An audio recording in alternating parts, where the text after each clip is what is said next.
High, good morning বন্ধুরা। আজকে কুম্ভ মেলা নিয়ে একটা কথা বলতে চলে এলাম আবার।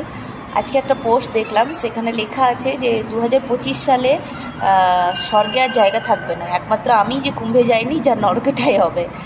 তো কুম্ভ মেলা যারা যাচ্ছে, আমার তাদের প্রতি কোনো মতবিরোধ নেই। আমার একটা বিষয়ে মতবিরোধ আছে, যারা এই ভাবনা নিয়ে যাচ্ছে যে কুম্ভ মেলাতে গঙ্গা চান করলেই আমাদের মোক্ষপ্রাপ্তি হবে, আমাদের শুদ্ধিকরণ ঘটবে, আমাদের আত্মার বহিষ্প্রকার হবে, এইসব চিন্তা ভাবনা নিয়ে যারা যাচ্ছে, আমার তাদের প্রতি অবজেকশন আছে। হ্যাঁ, কুম্ভ মেলা ভারতবর্ষের এত বড় মেলা, দেশ বিদেশ থেকে আসছে, সেটা দেখতে যাওয়া অবশ্যই দরকার আমার মনে হয়।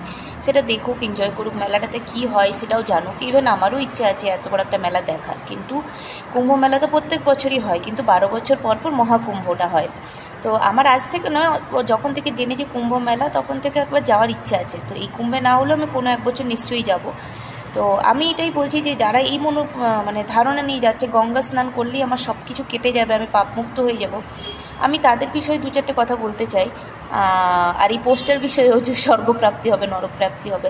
আমি একটা কথা বলতে চাই যে আচ্ছা, এই যে 144 বছর যেটা বলা হচ্ছে কুম্ভ মেলা হচ্ছে 144 বছর পর, আচ্ছা এর আগের বছর তো এটা হয়নি, এর পরের বছরও এটা হবে না। এই বছর তো অনেক মানুষ জন্ম নেবে, তারপরের বছরও নেবে, তারপরের বছরও নেবে, তাহলে তারা তো 144 বছরে কুম্ভটা আর পাবে না। ঠিক আছে, প্রথম কথা, মানে বিগত আরও 44 বছর কেউ কুম্ভ স্নান পাবে না, কেন মানুষের আয়ু এখন 60 থেকে 70 বছর। 100 বছরে কেউ যদি বাঁচে তো 44 বছর পাবে না, 44 বছর পর যদি কেউ জন্ম নেয় তাহলে হয়তো সে পেতে পারে। এইবারে যারা আগে মরেছে, তাহলে তাদের কি কোনোদিন স্বর্গপ্রাপ্তি হয়নি? তাদের কি মোক্ষপ্রাপ্তি হয়নি? কি আমাদের মানুষ সমাজের কি এই গঙ্গা স্নানটাই আর কুম্ভ মেলাটাই কি একটা লাস্ট উপায় যে মোক্ষপ্রাপ্তি হতে হবে? আমার এইসব বিষয়গুলোতে ভীষণ হাসি পায়। আমি অশ্রদ্ধা করছি না, কিন্তু ভাবছি যে মানুষ কতটা মোহগ্রস্ত হলে এইসব করে, তাই না? যারা অন্তর থেকে মোক্ষপ্রাপ্তি হতে চায়, তাদেরকে কুম্ভ স্নানের দরকার পড়ে না, তাদের আত্মার শুদ্ধিকরণের দরকার পড়ে।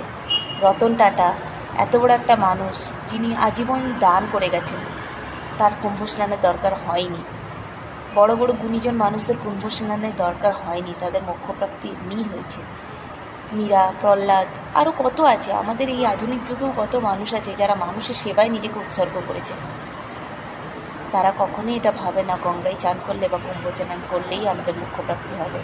ভালো মনের মানুষ হও, অসহায় মানুষকে সহযোগিতা করো এবং ভগবানের চরণ সেবা করো, তাতেই তোমার মোক্ষপ্রাপ্তি অটোমেটিক্যালি হবে, অন্য কোনো কিছু দরকার নেই। রাধে রাধে।